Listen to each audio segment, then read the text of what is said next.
Hey, I'm with Carol at the Springdale Farmers Market. Carol, thank you for being with us today. We're going to kind of talk about how Carol and the whole market has adjusted during this whole funny time with COVID. Carol, how did all this get started? What's the history of the market? Well, the market started in 1997. A small market, but we're still small, but we've grown through the years. We have a lot of diversity in our customer base and also our vendors. So Carol, like you said, it is a family atmosphere and a great community. Now, how does that community support the market? How do they kind of keep you going? Well, first of all, the greatest support we have is with the Jones Center. We've been with the Jones Center from shortly after we opened in '97. We moved to this location, and they're just wonderful. The Jones Center, for anyone that doesn't know, is a community center. It's a family oriented. They have swimming and an ice rink. They have hockey, a hockey league. And, they actually have a school that's based in the building. So a lot of activity. So we have a lot of traffic through here, which is wonderful for the market. But they're also just wonderful partners. They're always looking for ways to help us. We've received a lot of support from the city over the years. When the pandemic started, they provided us masks. As a farmers market, we are mandated to require everyone, including customers, to be masked. And they provided us with masks for any customers that come.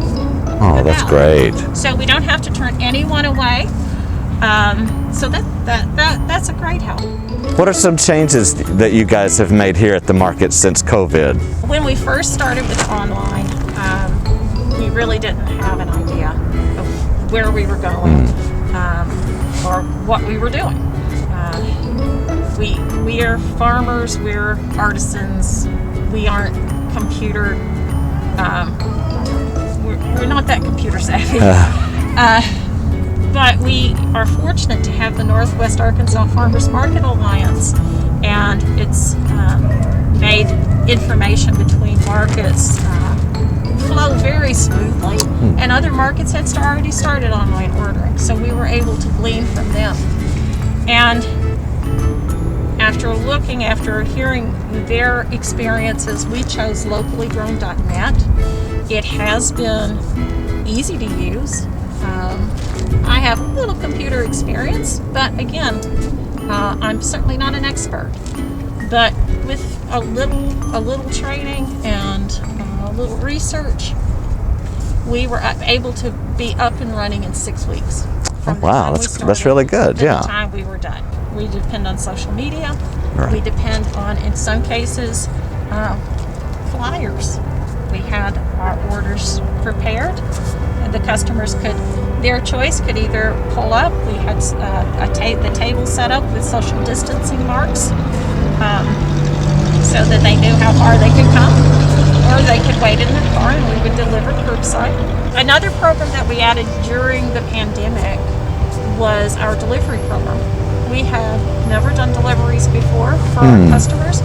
However, we have a large senior community, and many of our seniors, we have a senior apartment complex just down the road, about half a mile up the road. Okay. And so we offered a delivery service for them. They could order, and again, because some of our seniors don't have computers, I made my phone number available to them, and they could call me.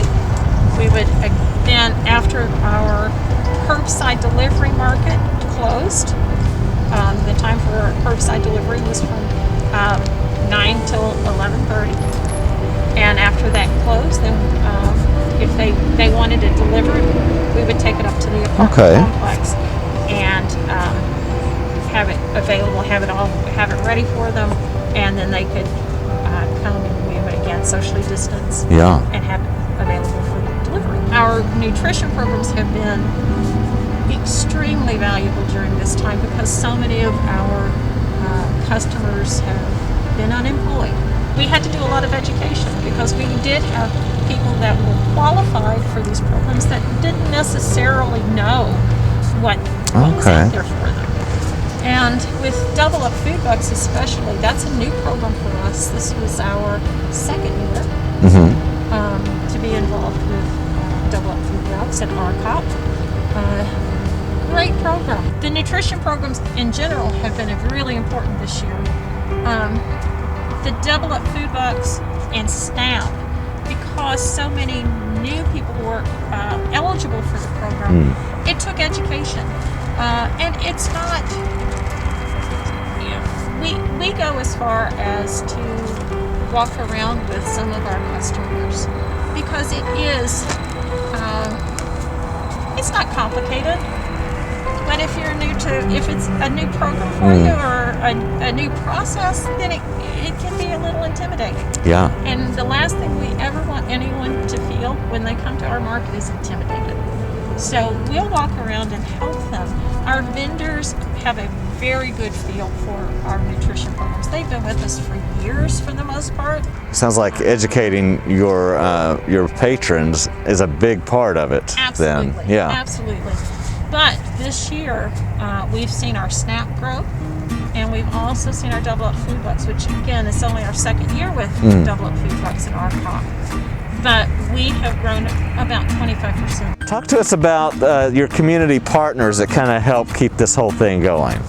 We couldn't have done this year without our community partner. UAMS coordinated cooking classes online. And not only did they do cooking classes and teach new recipes, but they also had instructions on how to use our online ordering.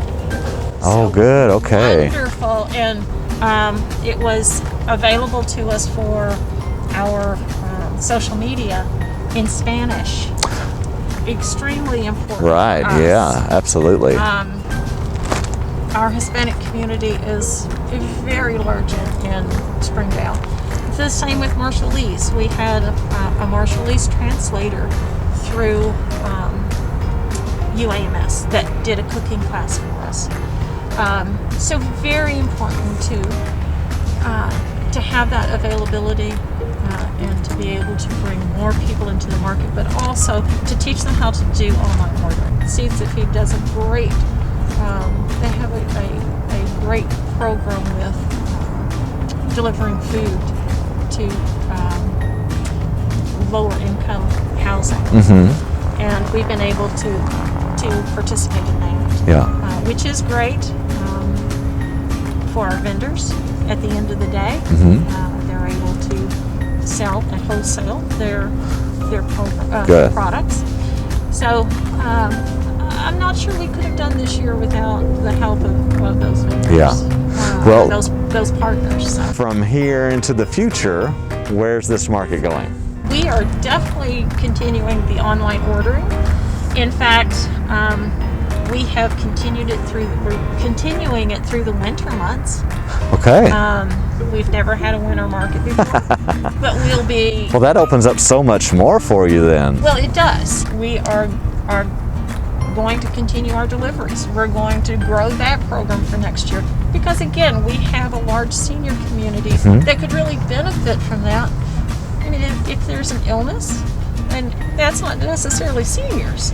If there's an illness or there's a reason you just can't get out of your house or you don't have transportation, then there's no reason you should miss out on fresh vegetables. Right. So we're looking to grow that program.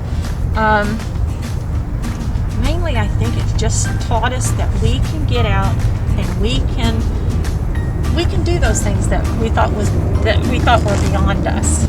It's certainly not a lesson we wanted, but it was a lesson in just how important it is to have the kind of family atmosphere that we have and that we're all in this together.